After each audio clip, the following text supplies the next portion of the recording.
What does it take for a leader to break the cycle of economic dependence and transform a nation? Captain Ibrahim Traoré, Africa's youngest president and Burkina Faso's fearless leader, is proving that strategic industrialization is the key to sovereignty. Just weeks after commissioning 2 tomato processing factories that created thousands of jobs and boosted local revenue, he has now launched another revolutionary project, the inauguration of Moulins Double Star. Burkina Faso's first ever wheat flour production industry is a game changer. But why is this so important? How does it challenge the status quo of foreign economic influence on Africa? Stay with us as we break down this historic achievement and its impact on Burkina Faso and the continent. And before we dive in, make sure to subscribe to the African Web and hit the bell icon so you never miss out on Africa's transformation stories. Burkina Faso's move toward economic independence, the establishment of Moulins Double Star, comes at a critical time when many African nations are panicking over the US government's decision to cut aid to the continent. But Burkina Faso remains unfazed. According to Minister of Humanitarian Affairs Pascal Wenkounikabo, even without US aid, the country successfully achieved 91% of its goals last year. This is a testament to Burkina Faso's unwavering commitment to self-sufficiency.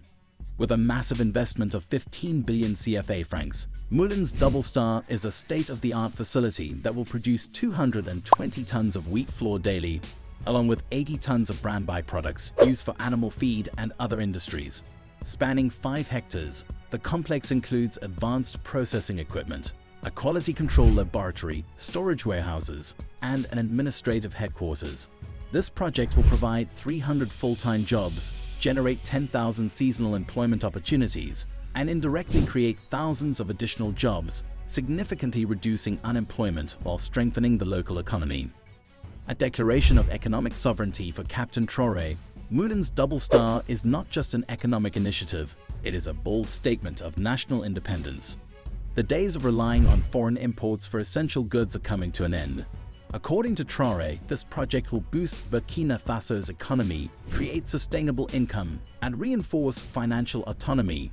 The ability to locally produce wheat flour means that the country will reduce its dependency on imported flour, keeping more revenue within its borders and redirecting resources to other critical sectors like education, healthcare, and infrastructure. The wheat flour industry also positions Burkina Faso as a regional competitor. Neighboring countries that rely on foreign wheat imports may look to Burkina Faso for high-quality, locally produced flour. This could eventually transform Burkina Faso into an agricultural and industrial hub, fostering economic integration within West Africa. Traoré's broader industrial vision. Captain Ibrahim Traoré's leadership is defined by action. Unlike leaders who spend years debating policies without implementing change, he has taken decisive steps toward industrialization. His administration prioritizes the transformation of raw materials into finished products within the country, ensuring that economic benefits remain in Burkina Faso. One clear example is the commissioning of 2 tomato processing plants. Previously, Burkina Faso exported raw tomatoes and then re-imported tomato paste from foreign markets. This inefficient system drained national resources and limited job creation. By building processing plants locally, Traoré addressed post-harvest losses, reduced reliance on imports, and generated over 6,000 direct and indirect jobs. Industrialization is a key pillar of Burkina Faso's long-term economic strategy. With additional projects in textiles, food processing, and construction materials, Traoré is working to ensure that the country maximizes the value of its resources.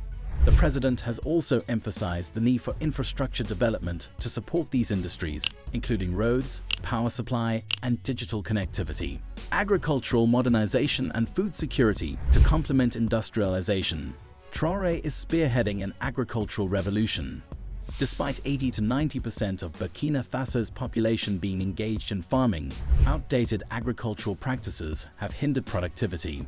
His administration has launched a mechanization program that includes the distribution of 400 tractors, 239 tillers, and 710 motor pumps to farmers. Additionally, the government has invested 78 billion CFA francs in agricultural and pastoral equipment, providing farmers with fertilizers, animal feed, and improved seeds. These initiatives are part of the offensive agro-pastoral and fisheries strategy, 2023 to 2025, and a Presidential Initiative for Agricultural Production, 2023 to 2024, which aim to enhance productivity, ensure food security, and promote economic independence. Controlling Burkina Faso's gold wealth. Burkina Faso is one of the world's largest gold-producing nations, yet until recently, it did not have its own gold refinery.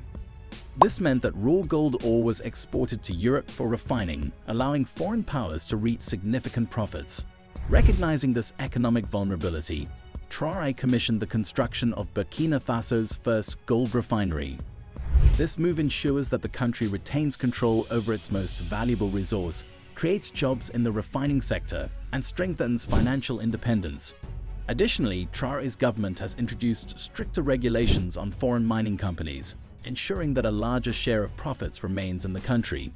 These measures prevent resource exploitation and guarantee that Burkinabe citizens benefit from the wealth beneath their soil. A new model for African leadership. Captain Ibrahim Traoré is not just talking about change, he is making it happen. His leadership is based on three core principles: industrialization, agricultural modernization, and resource sovereignty. While many African leaders focus on rhetoric without action, Traoré is delivering tangible results that directly improve the lives of Burkinabe citizens. His commitment to self-reliance extends beyond the economy. His administration is also investing in national security, infrastructure development, and youth empowerment programs. These efforts are redefining governance in Africa and setting an example for other nations seeking to break free from economic dependency and external exploitation. A leader recognized across Africa, Captain Traoré's influence extends far beyond Burkina Faso's borders. His leadership has inspired millions across Africa, particularly in nations yearning for genuine economic and political transformation. In Kenya, public transport vehicles are adorned with his images, symbolizing the leadership that many Kenyans aspire to see in their own country. In Ghana, his presence at official events is met with widespread enthusiasm, showcasing the respect he commands across the continent. Even when he expressed his intention to step down, the youth of Burkina Faso took to the streets in massive numbers, demanding that he continued his leadership. Their voices were loud, their determination unshakable, and as a result, Captain Ibrahim Traoré remains in power for another 5 years. This level of public support is a rare phenomenon in African politics and underscores the trust and admiration he has earned from his people. Captain Ibrahim Traoré is not just another political leader, he is a revolutionary force in African governance. His decisive actions, focus on economic sovereignty, and commitment to self-reliance are reshaping Burkina Faso's future. While other leaders engage in endless debates and international negotiations, Traoré is building factories, modernizing agriculture, and ensuring that his country controls its own wealth. But what do you think? Could Ibrahim Traoré's model of leadership be replicated across Africa? Do you believe his industrialization strategies could pave the way for other nations to break free from foreign economic control? Let us know your thoughts in the comments. And don't forget to like, share, and subscribe to the African Web for more in-depth coverage of Africa's transformation.